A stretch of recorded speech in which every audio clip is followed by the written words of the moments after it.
Hi friends, మన వైజాగ్ అక్కేపాలెం నరసింహనగర్ రైతు బజార్ దగ్గర అన్నసంతర్పణ ఈరోజు జరిగిందండి. అయితే అన్నసంతర్పణ అంటే కనులు పండగగా జరిగిందండి. మినిమం 5,000 మంది దగ్గరికి ఉంటారండి జనాలు.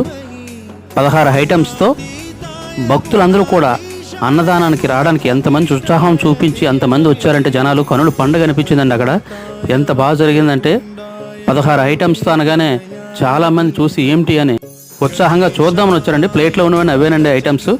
అలాగే పక్కనే వంట కార్యక్రమం జరుగుతుందండి. అది చూస్తూ హంగామాగా జరుగుతుందండి వంట కార్యక్రమం. అలా చూస్తుండగా పందిరిని చూద్దామని వెళ్ళండి. పందిరి చూస్తే అబ్బా ఎంత అందంగా ఉందండి, అంటే గుడి ఎంత అందంగా ఉందంటే నాకు చూస్తే తనివి తీరలేదండి. అంత అందంగా డెకరేషన్ చేశారండి. లోపల స్వామి కూడా, వినాయక స్వామి కూడా ఎంత అందంగా కన్నులు పండగగా ఉన్నాడండి. ఆయన చూస్తుంటే అంత అందం అనిపించిందండి. వినాయక స్వామి కూడా అంత అందంగా డెకరేషన్ చేశారు.